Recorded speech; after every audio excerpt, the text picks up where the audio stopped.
শাস্ত্র জ্ঞানে তিনি ছিলেন নিপুণ।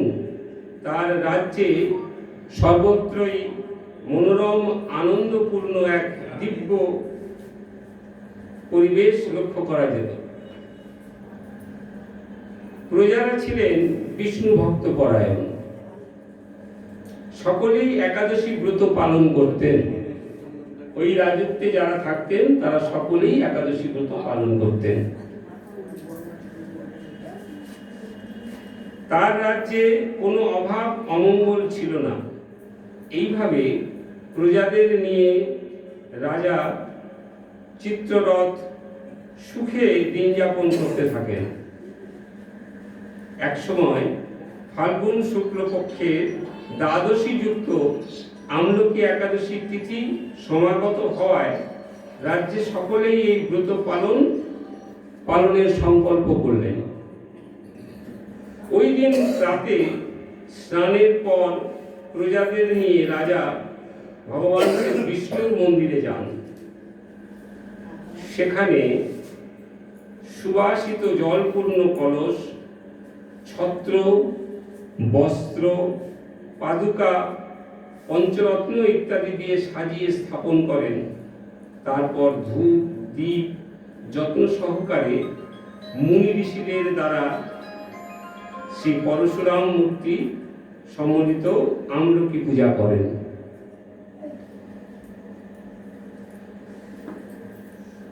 আমি একবার অন্ধ্রপ্রদেশের একটা গ্রামে গিয়েছিলাম।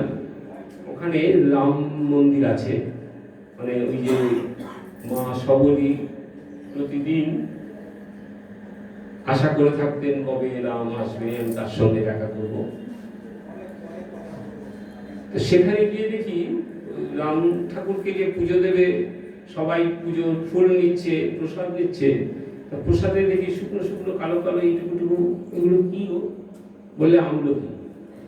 ওখানে শুধু আমলকি দিয়ে পুজো হয়, এবং আমলকি গাছ আমি ওখানে দেখেছিলাম, একটা না অনেকগুলো। পাহাড়ের উপর মন্দির, ওই মন্দিরে ওখানে নাকি মা সবরী অপেক্ষা করতেন, একদিন না একদিন রাম ওনার কাছে আসবে।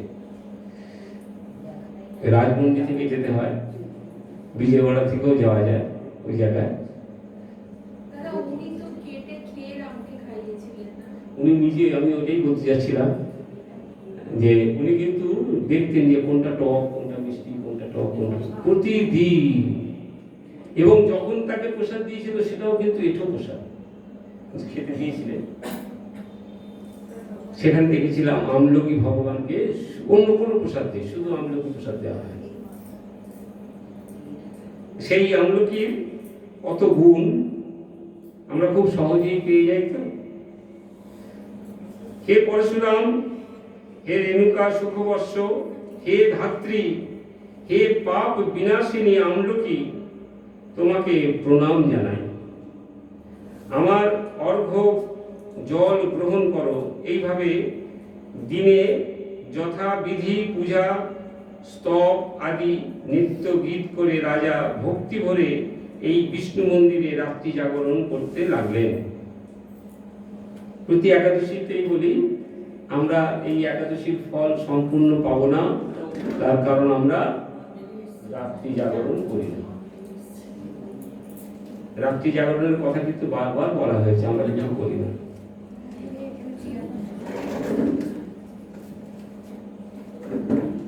এমন সময় দৈবযোগে একটি ব্যাধ সেখানে উপস্থিত হয়। এই অঞ্জলি দেখতে পাচ্ছেন, ওনাকে একটুখানি দেখার ব্যবস্থা করতে, দেখতে পাচ্ছেন? ঘাড় ব্যথা হয়ে যাবে। ওইখানটা চলে আসুন, ওই যে সনদদার এখানে, সনদদা উপরে চলে আসুন।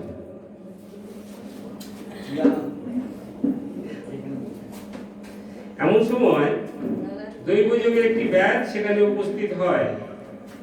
পূজার সামগ্রী সহ বহু ব্যক্তিকে একত্রে রাত্রি জাগরণ করতে দেখে সে কৌতূহল হলো। এক ব্যাধ এসে দেখছে সবাই বসে আছে, ভাগবত কথা হচ্ছে, রাত্রি জাগরণ করছে, এরা কারা? তিনি একটু অবাক হলেন। সে ভাবলো এসব কি ব্যাপার।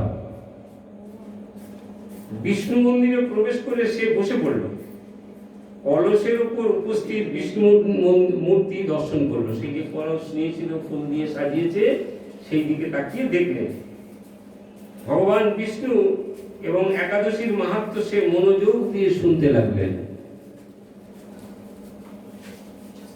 ওই ব্যাস একাদশীর মাহাত্ম্য কথা এবং ওই বিষ্ণু মন্দিরে এসে সকলের সঙ্গে মনোযোগ দিয়ে শুনতে লাগলেন।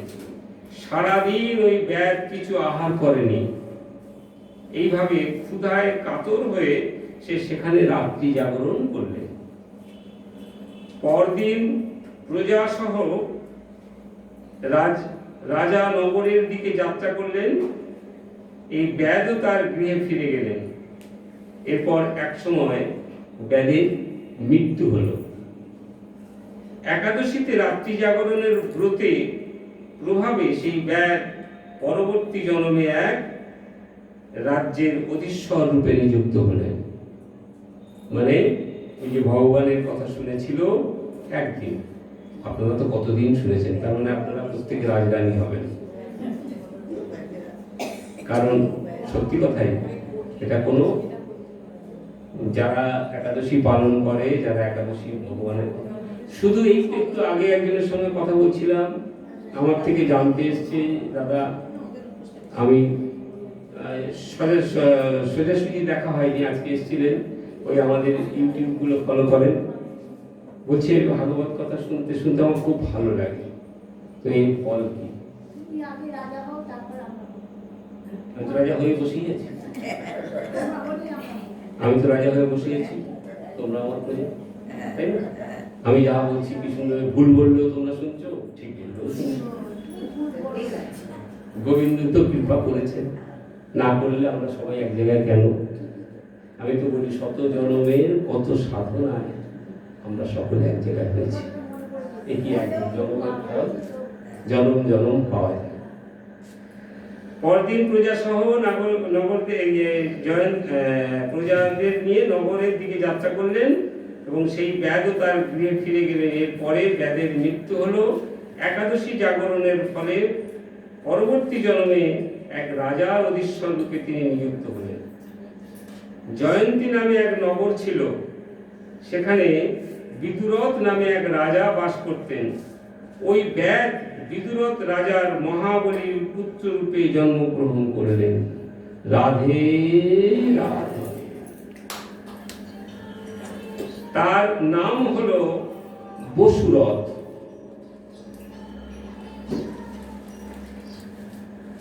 1,00,000 গ্রামের অধিপতি তিনি লাভ করলেন। তিনি ছিলেন সূর্যের মতো তেজস্বী, চন্দ্রের মতো কান্তিমান ও পৃথিবীর মতো ক্ষমাশীল। বিভিন্ন সদ্গুণে ভূষিত বসুরথ পরম বিষ্ণু ভক্তি পরায়ণ হন। এই মহাদাতা রাজা একবার শিকার করতে গিয়ে পথ ভুলে যান। ওই রাজা মানে কে? যিনি আগের জন্মে ব্যাধ ছিলেন। এই মহাদাতা রাজার একবার শিকার করতে গিয়ে পথ ভুলে যান। গভীর জঙ্গলের মধ্যে ক্ষুধায় পীড়িত হয়ে তিনি ক্লান্তিবশত শুয়ে পড়েন। এমন সময় কতগুলি পর্বত নিবাসী রাজার কাছে এসে নানাভাবে উৎপীড়িত করতে থাকেন। রাজাকে তাদের শত্রু মনে করে তারা তাকে হত্যা করার চেষ্টা করেন। পূর্বে এই রাজা আমাদের পিতা মাতা পৌত্র সবাইকে মেরে ফেলেছে, আমাদের গৃহ ছাড়া করেছে। এই রকম বলতে বলতে রাজাকে হত্যা করতে উদ্যত হয়। তারা বিভিন্ন অস্ত্র শস্ত্র তাকে আঘাত করতে থাকে, কিন্তু আশ্চর্যের বিষয় তাদের সকল প্রচেষ্টা ব্যর্থ হয়ে যায়। রাজার কোনো ক্ষতি তারা সাধন করতে পারেনি। তখন রাজা শরীর থেকে নানা অলঙ্কারে বশীভূত এক পরমা সুন্দরী স্ত্রী মূর্তি আবির্ভূত হয়। মহাশক্তিধারিণী ওই নারী অল্প সময়ের মধ্যেই সকল পাপী ওই যারা ওনাকে নিধন করতে এসেছিল তাদেরকে নিধন করলো। রাজা নিদ্রা ভঙ্গ হলো। রাজা কিন্তু এগুলো সব ঘুমিয়ে ঘুমিয়ে স্বপ্ন দেখছে। ওই যে বললাম না, মানে খাওয়া দাওয়া করেনি, ঘুমিয়ে পড়েছিল সেই স্বপ্নেতে। রাজা নিদ্রা ভঙ্গ হলো। এই ভয়ানক হত্যাকাণ্ড দেখে রাজা অত্যন্ত বিস্মিত হলেন। আমি এরকম স্বপ্ন কেন দেখলাম?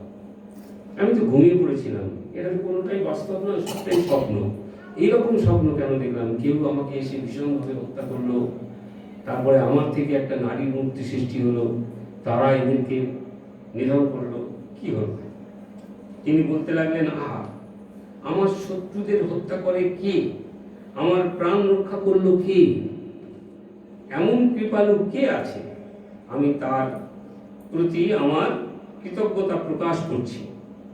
এমন সময় দৈববাণী হলো, ভগবান কেশব ব্যতীত শরণাগতকে রক্ষা করার আর কে আছে? ভগবান কেশব, বুঝতে পারছেন? গোবিন্দ ছাড়া রক্ষা করবে কে? অভয় চরণার সেই অভয় চরণের কথাও কিন্তু এখানে বলছেন। তিনি ছাড়া তোমাকে কে রক্ষা করবে? দেখুন, ভগবান, আমরা একটু বুঝিয়ে ফেলি কিরকম। নারায়ণকে দেখলে আমরা বলি বিষ্ণু, নারায়ণ বিষ্ণু।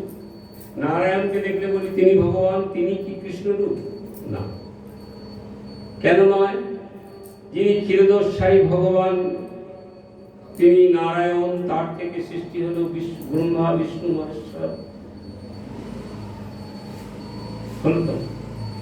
তিনি কিন্তু ভগবান না। যে ভোলা মহেশ্বর নিজেকে আমরা সকলে বলি ভগবান, তিনি কিন্তু ভগবান না। যে বিষ্ণু পালনকর্তা, তিনি কিন্তু ভগবান না। আপনাদের খুব ভালো মনে আছে, যে ব্রহ্মা সৃষ্টিকর্তা, তিনিও ভগবান নয়। কেন ভগবান নয়? আপনাদের মনে আছে? কাল সকালে আসে না? সকালে আসে। তিনি কিন্তু ভগবান নয়। কেন? এই প্রসঙ্গে সেই কথা মনে আছে, আবার মনে করিয়ে দিই। ব্রহ্মা বললেন সৃষ্টিকর্তা, ব্রহ্মা বললেন ভগবান। ব্রহ্মা বলছে আমরা ভগবান বলছি, ব্রহ্মা বলছে ভগবান। এই যে করোনা গেল, সকল দপ্তর বন্ধ ছিল।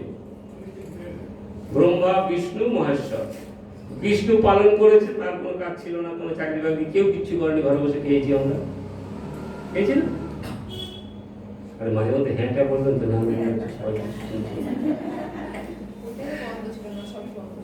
সব বন্ধ ছিল, কিন্তু খাওয়া দাওয়া বন্ধ ছিল। আচ্ছা, ওই যে দপ্তরগুলো সব বন্ধ ছিল, কাজকর্ম ছিল না। এবার ব্রহ্মা বললেন ভগবান, সকলের দপ্তর বন্ধ ছিল, কিন্তু আমার দপ্তর বন্ধ হয়নি, আমি কিন্তু কন্টিনিউ কাজ করে গেছি। সৃষ্টি হয়েছে, সৃষ্টি কিন্তু হয়েছে, কত জন্ম হয়েছে তার কোনো রক্ষা। তাহলে আমার কিন্তু ছুটি ছিল না। এইবার এখন সব দপ্তর চালু হয়ে গেছে, এইবার আমাকে ছুটি দিতে হবে। ভগবান বলছেন, ব্রহ্মা তুমি ছুটি চাইছো, এটা কি ছুটির জায়গা? বলো, সৃষ্টি তো কন্টিনিউ চলবে, ছুটি তো তোমাকে দেয়া যাবে না। তো ভগবান বিষ্ণু মনে করলেন যে আমার দপ্তরটা ভীষণ ভাইটাল, মানে প্রয়োজনীয় দপ্তর। আমি যদি ভগবানকে একটু সাহায্য করতে পারি, বেশি না, 1 মাস সব বন্ধ করে দেবো, 1 মাস আর কেউ জন্মাবে না। এটা যদি করতে পারি, তাহলে ভগবান বুঝবে আমার কত ভ্যালু। আমাকে যে সৃষ্টি করেছে আর আমাকে যে দপ্তরটা দিয়ে যে বুঝিয়ে দেবো যে আমার কত প্রয়োজন আছে। না ঠাকুর, আমাকে ভগবানকে বলছে, না ঠাকুর আপনি প্রধান, আপনাকে আমার বিনতি নিবেদন, আমাকে অন্তত 15 দিনের ছুটি দিতেই হবে, আমি একটু সিমলা বেড়াতে যাব। একেবারে নাচুরবান্দা। ভগবান বললেন যাবে, আমি কিন্তু মানা করছি, জানো, না আমার ছুটি চাই, সবাই কাজ করেছে তখন এই করছে, আমি ছুটি নিইনি, এবার আমার ছুটি দিন। ভগবান বলে বেশ যাও তাহলে। বলে বিষ্ণু কি ব্রহ্মা কি করেছে, ওই সাদা সাদা দাড়ি তো ব্রহ্মা, তিনি কি করেছে, ছুটি নিয়ে এবার খুব মহা আনন্দে হেঁটে দুলতে যাচ্ছে, বউ ছেলে নিয়ে এবার যাবো বেড়াতে, বুঝুক বেড়াবো ভগবান, আমার দপ্তর বন্ধ করে দিয়ে আমি তো চাবি টাবি দিয়ে চলে এসেছি, এখন আর অফিস বন্ধ। এখন ওই হাঁটতে হাঁটতে শুধু অফিস থেকে বেরিয়েছে, হাঁটতে হাঁটতে যাচ্ছে, যেতে যেতে দেখছে যে একেবারে নিজের মতো দেখতে, ব্রহ্মার মতো দেখতে ঘোড়ায় করে টপক টপক টপক করে ছুটতে ছুটতে আসছে। ও তাকিয়ে দেখছে না যাচ্ছে কোথায়, শুধু আসছে না, হই হই করে ছুটছে সব। তা একজন গেল, দুজন গেল, তিনজন গেল, এরা কারা আমারই মতো দেখতে, দাঁড়াও দাঁড়াও ভাই, একটু একটা আমার জিজ্ঞাসা করার আছে, একটু দাঁড়াও দাঁড়াও দাঁড়াও, কারো সময় নেই, সরো সরো সরো, তাড়াতাড়ি করে সব দৌড়ে চলে যাচ্ছে। সব শেষে আমারই মতো একজন বয়স্ক, সে খুব একটা ঘোড়া চালাতে পারে না, সেও আসছে। দাঁড়াও দাঁড়াও দাঁড়াও, কিছু জিজ্ঞাসা করবে? বলে হ্যাঁ আমারই মতো দেখতে, তুমি কে? কেন? ব্রহ্মা। ব্রহ্মা? আমি কে তা তো জানি না, তোমাকে তো দেখতে আমারই মতো। বলে হ্যাঁ আমিও তো ব্রহ্মা। বলে যারা যারা গেল, বলে সব কটা ব্রহ্মা চলে গেল। আরে এই মাত্র নেটে একটা ভ্যাকেন্সি বেরিয়েছে, এই মাত্র ফোনে দেখলাম একটা ভ্যাকেন্সি বেরিয়েছে, একজন ব্রহ্মা কিন্তু খালি হয়েছে, সেই জায়গাটাকে ভগবান বলেছে ইমিডিয়েট ইন্টারভিউ দাও, আমার খালি জায়গা ভর্তি হবে। এই যতজন গেল বলে হ্যাঁ এরা সব ব্রহ্মা। এরা কোন লোকের ব্রহ্মা? বলে তুমি কি জানো কতগুলো লোক আছে? তুমি তো শুধু পৃথিবীটাকেই চিনেছো, এরকম শত শত পৃথিবী ঘুরছে ভগবানের কাছে, আর শত শত ব্রহ্মা ঘুরছে। কাজী তাহলে ব্রহ্মা ভগবান নয়। সর্বধর্ম পরিত্যাজ্য মামেকং শরণং ব্রজ, কে বলেছিল? স্বয়ং ভগবান। যিনি স্বয়ং ভগবান তিনি কিন্তু একমাত্র আমার এই গোবিন্দ। এটাই গৌর প্রেমানন্দে শ্রীকৃষ্ণ গোবিন্দ হরে মুরারি, হে নাথ নারায়ণ বাসুদেব। শ্রীকৃষ্ণ গোবিন্দ হরে মুরারি, হে নাথ নারায়ণ বাসুদেব। শ্রীকৃষ্ণ গোবিন্দ হরে মুরারি, হে নাথ নারায়ণ বাসুদেব। একমাত্র বাসুদেব পুত্র সেই হচ্ছে স্বয়ং ভগবান। তাই এখানে তিনি তাই বলছেন, তোমাকে যে বাঁচালো সে হচ্ছে স্বয়ং কৃষ্ণ ভগবান। ভগবান কেশব ব্যতীত শরণাগতকে রক্ষা করার আর কেউ নেই। তিনি শরণাগত পালক। দৈববাণী শুনে তিনি ভক্তিযুক্ত চিত্তে গৃহে ফিরে এলেন। তারপর প্রজাসহ মহা সুখে ইন্দ্রের মতো নিষ্কণ্টক রাজ্য ভোগ করতে লাগলেন। বিশিষ্ট বললেন, হে রাজন, যে মানুষ এই পরম উত্তম আমলকি একাদশী ব্রত পালন করেন তিনি নিঃসন্দেহে বিষ্ণু লোক প্রাপ্ত হন। জয় জয় রাধে। এই ছিল আজ আমলকি একাদশী ব্রত কথা মাহাত্ম্য।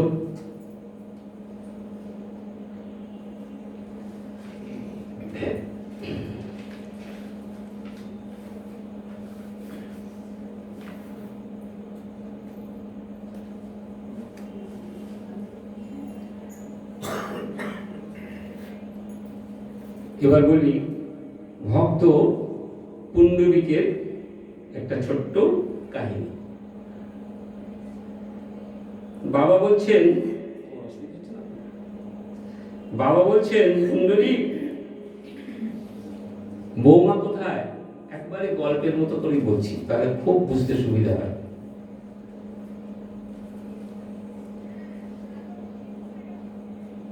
বৌমাকে ডাকো, আমরা সকলে মিলে একটু ভগবানের নাম গাইব।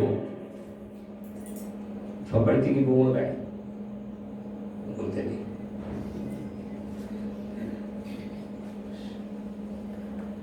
বৌমাকে ডাকো, আমরা সকলে মিলে একটু নাম গাইব। কিন্তু বৌমা একালের মেয়ে, তাই হরিনাম টরিনাম তার অত ভালো লাগে। বাবা বারবার বললেন, খোকা বৌমাকে ডাকো, নাম করবো যে। খোকা বাবাকে বলে, বাবা আমি ডাকতে গেছিলাম কিন্তু ভেতরে তো প্রচুর কাজ, ওই জন্য আসতে পারছি না। অনেক কাজকর্ম করে আছে তো, তাই আর আসতে পারছি না। কি গো বৌমা যে ডাক, এই বাবা যে ডাকছে, শুনেছি শুনেছি, থেকে আওয়াজ আসছে, শুনেছি শুনেছি। ছেলে বললে, ভালো না লাগলে ছেড়ে দাও না বাবা, সবসময় সবাইকে পাওয়া যায়, বুঝতে পারছেন?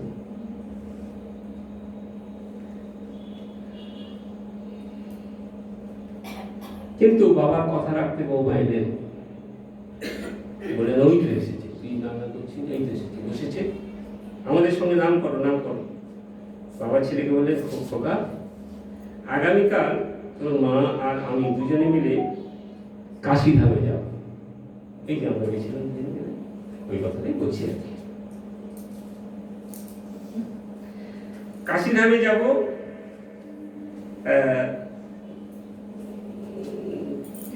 যদি তোর সম্ভব হয় আমাকে কিছু টাকা পয়সা দিস। আমার জন্য নয়, আমি ওই টাকাটা দিলে ভগবানের নামে তোর নামে পুজো দেব। ছেলে বললেন, বাবা একটু জিজ্ঞাসা করে নি। বুঝতে পারছেন?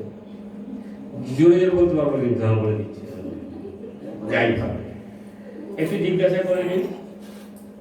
জিজ্ঞাসা করতে গিয়ে পরে এসে বললেন, বাবা আমরা ঠিক করেছি, আমরাও যাব। খুব ভালো হচ্ছে, বাবা খুব আনন্দ পেলেন। চলো আজকে তাহলে একসঙ্গেই আমরা যাওয়া যাবে। আপনি বুঝতে পারছেন তো?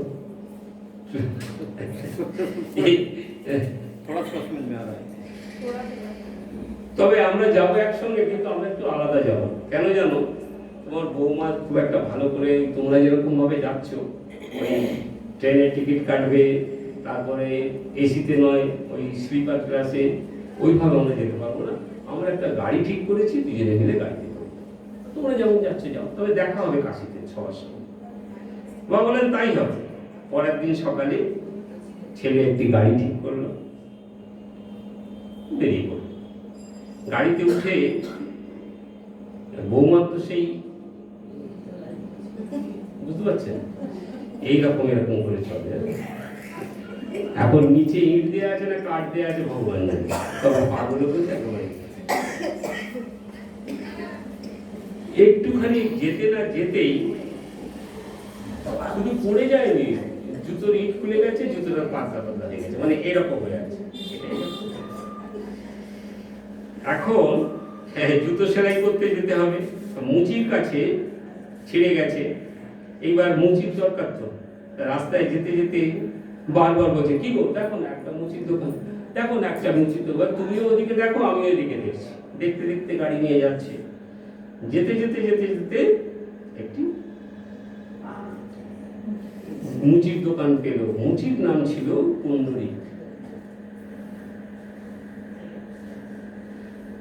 মুচির কাছে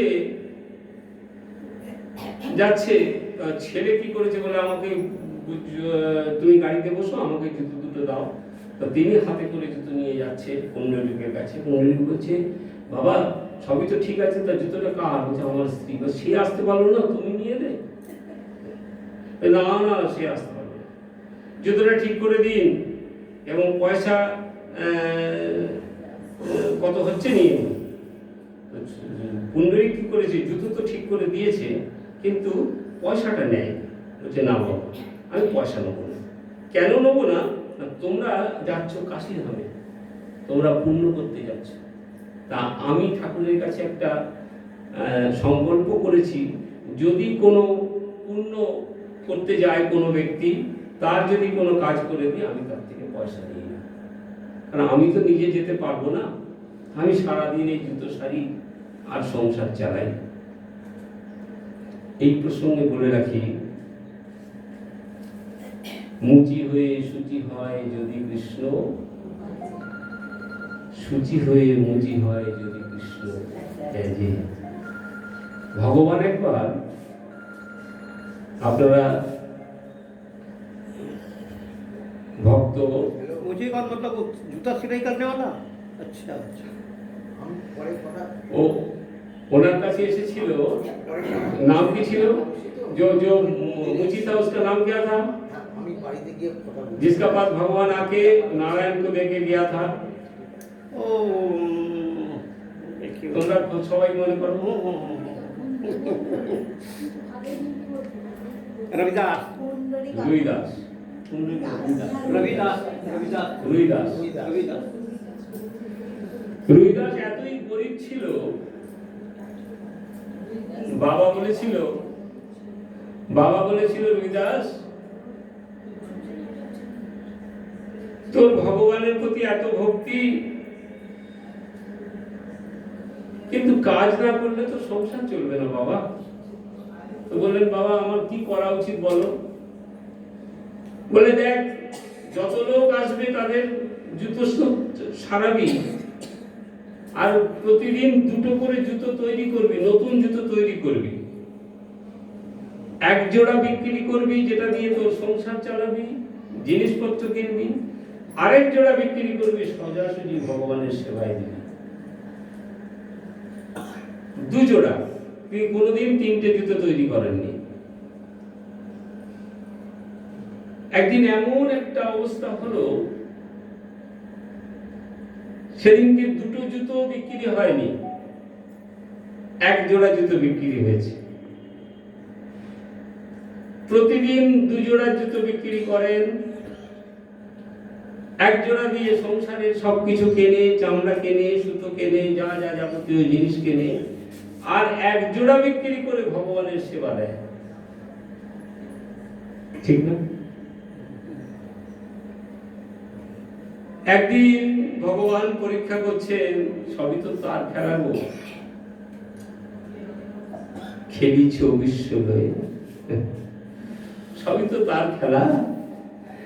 একদিন ভগবান চিন্তা করলেন, আজকে রুইদাসকে পরীক্ষা করব। কি করে? এক জোড়া জুতো বিক্রি হয়েছে। আমি হলে কি করতাম? আমি হলে এক জোড়া জুতো বিক্রি হয়েছে, ওই টাকা দিয়ে আগে নিজের সংসারের সব জিনিসপত্র কিনে ফেলতাম, যা যা দরকার সেগুলো কিনে ফেলতাম। ভগবান তো রোজ খায় তো না, ভগবানকে যা দিই সব নষ্ট হয়। আজকে আর ভগবানকে দেবো না, আজকে আমরা সেবা করব। রুইদাস কিন্তু তা করেনি। ওই এক জোড়া জুতো বিক্রি হয়েছে, নিজেরা না খেয়ে গোবিন্দের সেবায় সবটাই দিয়ে দিয়েছে। গোবিন্দ এমন ভক্তের জন্য কাঁদে ভাই। গোবিন্দ বসে থাকে, তার এমন ভক্ত কোথায় আছে? আমরা তো যে যার নিজের স্বার্থের ভক্ত। চিন্তা করুন, এক জোড়া জুতো বিক্রি হয়েছে, ভগবানের সেবায় দিয়ে দিয়েছে। তার পরের দিনই ভগবান ছুটে এসেছে। এসে উঠছে, রুইদাস। তিনি তো ভগবান রূপে আসে না, নিজের রূপটি দেখেই আসে। রুইদাস, আমার এই জুতোটা একটু ঠিক করে দেবে? বলে, দাও। সেলাই টেলাই করে একবার ঠিক করে দিয়েছে, নিজে জুতোটা পরেছেন। রুইদাস, পয়সা নাও। বলছে, না, আমি কোনো ভক্তের থেকে পয়সা নিই না। বলছে, তোমাকে কে বললো আমি ভক্ত? না, তোমাকে আমি দেখে বুঝতে পেরেছি। ভগবান বলে বলেনি, তোমাকে আমি দেখে বুঝতে পেরেছি তুমি একজন ভক্ত মানুষ, তোমার থেকে নেব না। আচ্ছা রুইদাস, আমার তো এই দিক থেকে কাশি যাওয়ার রাস্তা কাছে হয়, তুমি তো ওই রাস্তায় বসে আছো, তো আমি এখন তো কাশি যাব, তা আমার এই ওই যে পাথর ছোঁয়ালেই সোনা হয়ে যায়, কি পাথর বলে? না না না, পরশ পাথর। এই পরশ পাথরটা আমার কাছে রয়েছে, এটা তোমার কাছে আমি রেখে গেলাম, পরীক্ষা করছে ভক্তকে। গরিব তো, মনে করুন এই ঘরটায় অনেক সোনা দানা দিয়ে সব চারিদিকে বাঁধানো আছে, একজনকে পরীক্ষা করছে, তাকে রেখে দিল, দেখি কোন দেয়াল থেকে কোনটা খুলে যায়। ক্যামেরাও নেই, কিন্তু ভগবানের ক্যামেরা তো চলছে সব সময়। যেদিন এই ক্যামেরা ছিল না সেদিনও ভগবানের ক্যামেরা ছিল, এখানে কারেন্ট চলে গেলে তখন ভগবানের ক্যামেরা চলবে, দেখবার জন্য রেখে দিয়েছে। ঠিক ভগবান তেমনি ওই কুষ্টি পাথর, ওই পরশ পাথরটি দিয়ে বলছে, হরিদাস এটা তোমার কাছে রাখো, আমি যাওয়ার সময় এটা নিয়ে যাবো, আমি আর একা লোক, তবে মনে রেখো ভগবান বলছে, হরিদাস বলছে, দেখো ঠাকুর তুমি যেই হও, আমার এই একটা জল, এর মধ্যে ওইটাকে চুবোই আর এর মধ্যে ঘষি, আচ্ছা দেখো মুচির কাছে দেখুন জল থাকে, জলের জায়গা থাকে না, কালো হয়ে গেছে জলটা, নোংরা জল, ওই জলটাই, ওই জল একটা বাটির মধ্যে রয়েছে, আর মাঝে মধ্যে যেটা দিয়ে খড়খড় করে কাটে, খুরপি না কি কাছি বলে, ওইটাকে ওর মধ্যে চুবোয় আর ঘষে, ধার হয়ে যায়, আবার ওকে চুবিয়ে দেয়। বলে আমার তো এইটুকু জায়গা, এই সুতো আর এইটুকু দোকান, তা আমি ওই পাথরদেরকে কোথায় রাখবো? বলে তুমি যেখানেই রাখো, ভগবান চাইছে যে পাথরটা যদি একবার বুঝতে পারে কি, তাহলে ও বড় লোক হয়ে যাবে, তাহলে ওর যা অসুবিধে সব। আমি দেখতে চাই ওর যেন এই দুর্দশাটা কেটে যায়। তো ওই পরশ পাথরটা দিয়েছে, যখনই বলেছে প্রথমে যে এই পরশ পাথরটা, এই পাথরটা তুমি রাখো, প্রথমটা একটু রাজি হয়েছিল, পরে বলছে ভগবান যে জানো এই পাথরটা এত মূল্যবান, এটা যদি তুমি তোমার ওই সোনার মধ্যে একটু, তোমার ওই যে লোহা যেটা দিয়ে কাটছো না, ওর সঙ্গে ঠাকাও, এক্ষুনি সোনা হয়ে যাবে। তখন হরিদাস বলছে, ঠাকুর আমার আগে ইচ্ছা হয়েছিল যে তোমার পাথরটা রাখবো, কিন্তু এখন আরোই রাখবো না, কারণ আমি তো এত সোনা দানা নিয়ে করবোটা কি, আর তারপরে আমি ওইটার জন্য তো মারা পড়বো। বলে না তুমি বলবে কেন, তুমি রাখো। সে একরকম জোর করি বলে, তবে এক কাজ করো, রাখতে পারি, তুমি তোমার হাতে আমার ওই জলটার মধ্যে রেখে দাও, ওই যে কালো জলটার মধ্যে রেখে দাও। তো ভগবান বললে যাক, রাজি তো হয়েছে, ওর কাছে থাক, একদিন না একদিন ঠেকবে, ও বড় লোক হয়ে যাবে, আমি তো আসবো পরে। ওর মধ্যে রেখে দিয়ে ভগবান চলে গেছে, ওর মধ্যে রেখে ভগবান চলে গেছেন। অন্তর্যামী তো, তিনি কিন্তু ঠিক মনে মনে রেখেছেন, একবার গিয়ে দেখবো বিশাল অট্টালিকা বাড়ি হয়ে গেছে, অনেক পয়সা করেছে, আমার খুব আনন্দ হবে, ভগবান ভক্তদের তো আমি একটা কিছু করে দিয়েছি। 1 বছর পরে হরিদাসের কাছে আবার ভগবান ঘুরে ফিরে এসেছে। হরিদাস আমাকে তোমার মনে পড়ে? দাঁড়াও, হ্যাঁ তুমি একবার এসেছিলে, তোমার ওই জুতো সারিয়ে দিয়েছিলাম, হ্যাঁ, তা আবার কি জুতো ছিঁড়েছে নাকি? দেবো, সেলাই করে দাও। বলছে না, তোমার কাছে সেই পাথরটা রেখেছিলাম না, ওই যে পরশ পাথরটা রেখেছিলাম, তো ওইটা আমাকে যদি ফেরত দাও। কোথায় রেখেছিলে বলো তো? ভক্ত কোথায় রেখেছিলে বলো তো? ওই জলটা বলে, হাত দিয়ে দেখো, ওর মধ্যেই আছে। হরিদাস আমি তো জানি, কিন্তু তুমি পাথরের ব্যবহার জানলে না, তোমার যে এত কষ্ট। হরিদাস সঙ্গে সঙ্গে ভগবানের পা দুটো ধরে হাউ হাউ করে কাঁদছে, ঠাকুর তুমি ভগবান কিনা আমি জানি না, তবে আমি এই দুর্দশার মধ্যে আছি বলে তোমাকে স্মরণ করি। যেদিন কি ওই পরশ পাথরের বড় লোক হয়ে যাবো, আমি তো তোমাকে আমি স্মরণ করতে পারবো না।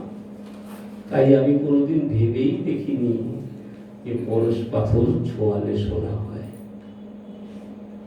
বুঝেছেন ভক্ত কাকে বলে? এই পুণ্ডরীকের অবস্থাও ঠিক তাই।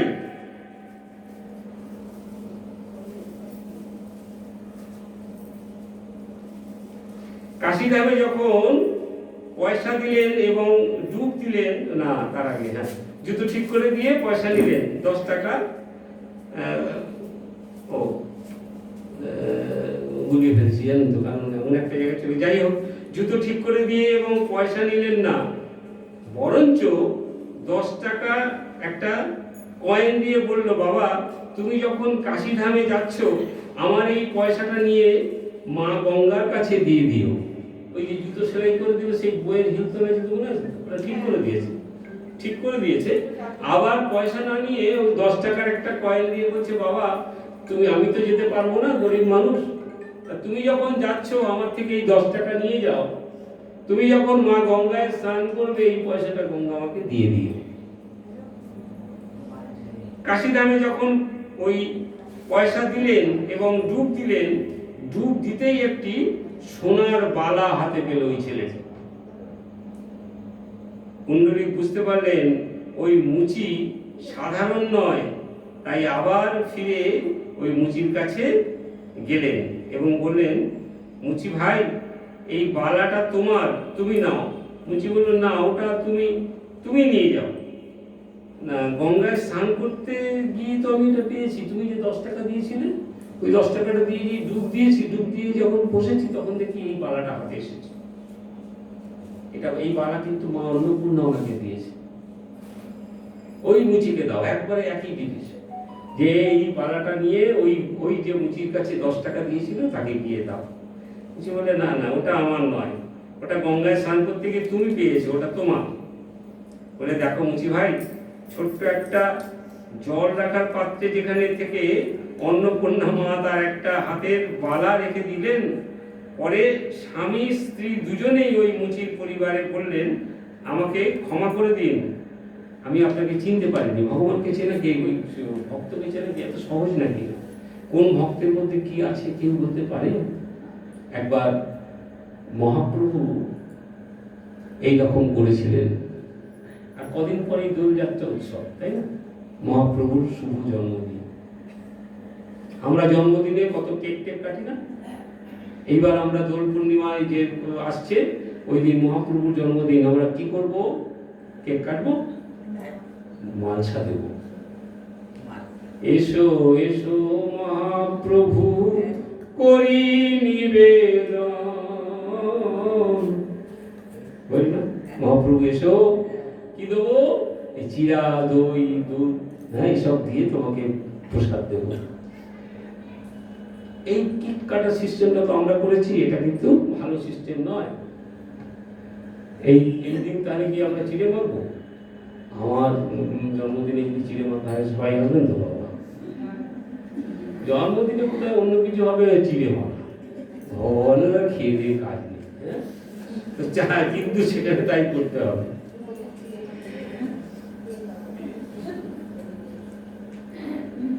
ভগবান মহাপ্রভু বলছেন, হে ভক্তগণ,